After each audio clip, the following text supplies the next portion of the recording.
안녕하십니까. 네, 이용주 강도사입니다. 네, 이번 주 공과, 14과, 이번 주에는 공과를 오랜만에 좀 하도록 하겠습니다. 네, 공과를 진도를 나가려니까 늘 행사나 이런 것들이 있는데, 그래도 또 창세기부터 3년이라는 시간 동안 좀 커리큘럼을 갖고 성경 전체를 좀 이렇게 배워나가면 좋겠습니다. 네, 이번 주는 출애굽기 12장 21절에서 28절 말씀인데요. 우리가 잘 아는 그 애굽에 하나님께서 내렸던 열 번째 재앙 그리고 유월절에 대한 그러한 내용입니다.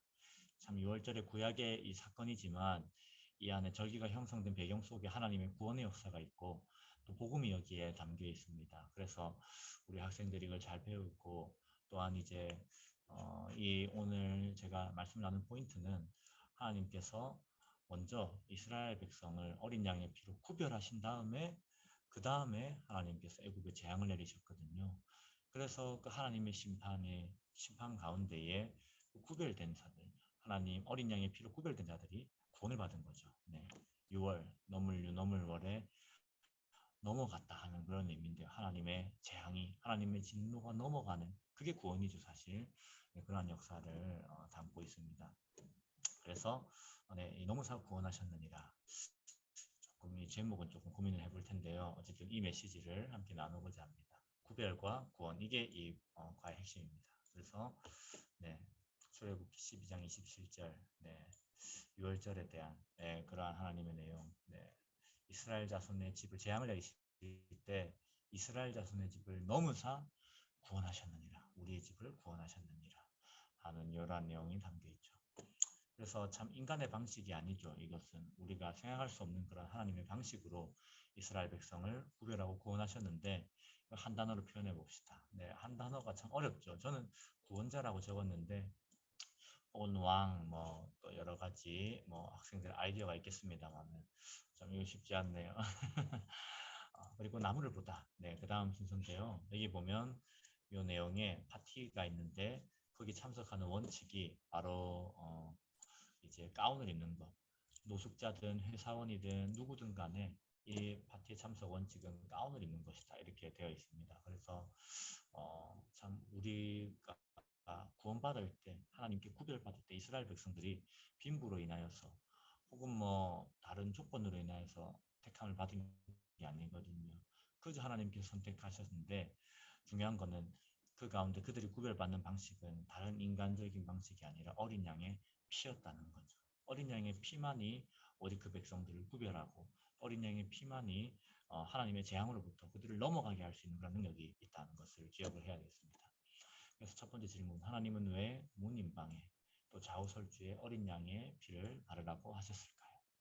첫째는 구별입니다. 애굽에 있는 이스라엘 자손의 집을 구별하기 위해 애굽의 노예로 지금 잡혀와 있는데 그 가운데 어떻게 구별할까? 그 방법, 내 백성을 하나님께 택한 백성을 구별하여 정말 다른 그 애굽의 가정들과 분별할 수 있는 그 방식, 바로 어린 양의 피를 바르는 것이었고요. 두 번째는 그렇게 함으로써 구원하시기 위해서 재앙을 내리실 때 택하신 백성의 그 집을 넘으심으로써 그들을 구원하기 위해서 하나님께서 이러한 일을 하라고 하셨습니다. 우리가 잘 알다시피 6절에 이 잡힌 이 어린 양은 바로 예수 그리스도를 상징하죠. 예수 그리스도께서도 십자가를 지셨던 그날이 바로 6월절이었습니다. 그래서 예루살렘에 수많은 유대인들이 모였고 그 군중 앞에서 예수님은 십자가에 못 박혀 돌아가셨죠. 네. 그래서 우리도 예수 그리스도의 그 피로만 이 세상 가운데 구별될 수 있고 또 하나님의 진노로부터 벗어나 오히려 하나님께 화를 안 입는 수준이 아니고 정말 우리 다음 거로 이어지지만 거룩한 백성으로 하나님의 나라로 자녀로 특별히 아버지라고 부를 수 있게 됐죠. 하나님의 자녀로 살아갈 수 있는 그러한 능력을 얻게 되는 게 바로 어린 양의 피이죠. 두 번째 질문입니다. 내가 만약 하나님의 말씀을 따라 문인방과 좌우설주의 어린 양의 피를 바르는 사람이었다면 무슨 생각을 했을까요? 이게 참 인간의 방식이 아니라는 게 여기서 강조하는 점인 것 같아요.